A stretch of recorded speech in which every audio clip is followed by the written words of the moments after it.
ABC 10 News at 11 starts now. For weeks, Petco Park has been the only vaccine super station in the county, but today the South Bay opened one of its own in Chula Vista, and we're also learning tonight of another vaccine center set to open in National City by the end of the week. Good evening. I'm Kimberly Hunt. And I'm Steve Atkinson. Our ABC 10 News reporter Anthony Pura spoke with the National City mayor, who says the city now plans to vaccinate hundreds of people a day at that location. The National City vaccination site opens this weekend. It is all part of the county's plan to open up more locations to help meet the high demand for the vaccine. On Thursday, National City tweeted this, announcing their partnership with the county to open a COVID-19 vaccination site. So we're very excited to have potentially up to 500 vaccines every day provided to our community. National City Mayor Alejandra Sotelo Solis says it will open Sunday, though vaccines were administered at the location Thursday during its soft open. The vaccination site will be at the Martin Luther King Jr. Community Center. You want something that people are familiar with, that has access to transportation, mass transit, and has, again, that familiarity with the community. So for us, MLK Center is that space. The vaccination site is what's known as a pod, or point of dispensing. While it can vaccinate hundreds of people a day, the county also opened a vaccination superstation in Chula Vista designed to vaccinate thousands daily. This is the second one in the county, the other near Petco Park. 1,800 people are getting vaccinated per day at the South Bay Superstation. By Tuesday, they want to reach 5,000 per day at that location. By February 1st, the county plans to open 2 more superstations in East and North County and have a total of 16 pod vaccination sites. The goal is to eventually begin vaccinating 25,000 people per day countywide. At Thursday's news conference, county leaders talked about the high demand and the need to establish infrastructure as the area receives more vaccines. We have in the last 48 hours been shipped 173,000 vaccines.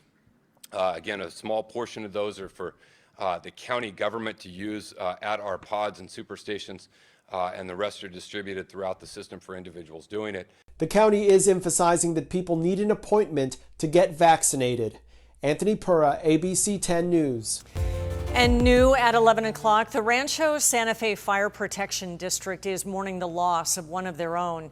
Fire Captain Chris Mertz passed away due to complications of COVID-19. He was 54 years old. Mertz was a responder to the September 11th attacks and Hurricane Katrina. He is survived by his wife, son, and 2 daughters. Today, the county reported the fewest cases in more than a month. Our 1,100 cases bring the overall total to 219,000. Another 48 people, though, lost their lives to COVID, bringing that number to 2,222. Our lower case numbers over the last couple of days are a reason for optimism, but the county's public health officer says it's important to not jump the gun.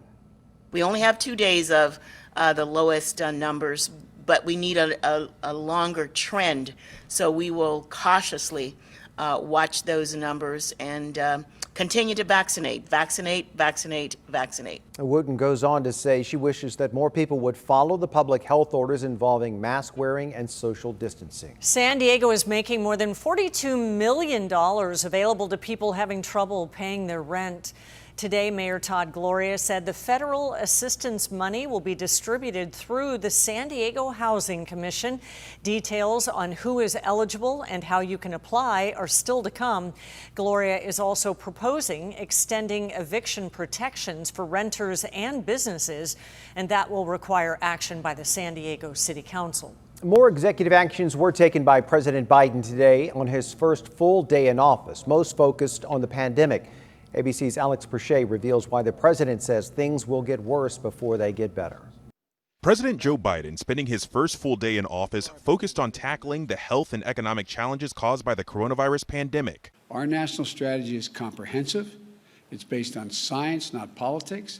It's based on truth, not denial. Mr. Biden signing 10 executive actions, using the Defense Production Act to order private companies to manufacture COVID supplies, requiring masks on federal properties, and at airports, international travelers now required to show proof of a negative COVID-19 test before they arrive stateside. He's also directing FEMA to establish 100 federal vaccination sites across the country in the next month and authorizing more medical professionals to administer the shots. These plans come on the heels of Biden having the U.S. rejoin the World Health Organization. This afternoon, Dr. Anthony Fauci at the White House briefing with this prediction. If we get the majority of Americans, 70 to 85% vaccinated by then, we could have a degree of herd immunity that would get us back to normal. The best case scenario for me is that we'd get 85% of the people vaccinated by the end of the summer. Meanwhile, in the new democratically controlled Senate, the Republican minority leader seizing on Biden's invitation for unity. So our side is ready to share ideas and work with the Biden administration. But also criticizing the new president for using executive orders to rejoin the Paris Climate Accord and cancel the Keystone XL pipeline. On the Biden administration's very first day, it took several big steps in the wrong direction. President Biden will need cooperation from Republicans in both the House and Senate going forward, especially for initiatives like his massive $1.9 trillion economic rescue package. Also looming, the second impeachment trial for former President Donald Trump for inciting the January 6th riot at the Capitol, which could start any day. The question is, are there questions about how a trial will proceed? But we are ready. Late this evening, Trump advisor Jason Miller confirmed that attorney Butch Bowers will be representing former President Trump during his Senate impeachment trial. Again, Democrats need 17 Republicans to vote along with them to convict the former president. Alex Pachet, ABC News, Capitol Hill. Thousands of National Guardsmen were moved to a parking garage after they were told they could no longer use space within the U.S. Capitol complex as a rest area. That's according to multiple Guardsmen who spoke to CNN. Prior to this morning, several areas throughout the Capitol were designated as authorized rest areas. But today, all of those areas were cleared out and their designations removed. The Guardsmen told CNN they feel betrayed. And this video shows them resting on the concrete of the garage as cars pass by, certainly leaving the Guards members to smell the fumes in the garage. And the National Guard Bureau said that the troop relocation was temporary because Congress is in session. And the troops were moved back inside this evening. I noticed that when I finally recovered, I still had a very long to-do list. After being hospitalized with COVID-19 and fearing he would not survive, then facing a months-long road to recovery, a San Diego man is grateful tonight. He finally got his COVID-19 vaccine. Our ABC 10 News reporter Mimi Alcala shows this Rich Pickett's journey in a story that is positively San Diego. And I just kept on working out in terms of mountain biking and walking and everything else like that. So I'm feeling great. 67-year-old Rich Pickett is back to his healthy, active life. We first met him back in May. He had just gotten out of the hospital after a difficult battle with COVID-19. I still think about the experience and what had happened and the severity of it. And I think about all those people who weren't able to make it. Pickett thought he wouldn't survive. He signed a do not resuscitate order and was put on a ventilator. But then doctors were able to treat him with remdesivir. His condition improved, and after spending a total of 17 days in the hospital, including 12 in the ICU, he made it out. But it took about 4 months before my lungs finally didn't hurt when I took a deep breath, and my throat had felt for a couple months like somebody was taking a knife down it from the scar tissue from the intubation. Pickett says when he finally recovered, he realized he still had a very long to-do list in life. While he still has antibodies, on Wednesday he was grateful to get his first dose of the Moderna vaccine at Kaiser. It does take some pressure off you. There's no question. Today, he's able to enjoy life with his wife, Jane, kids, and grandkids.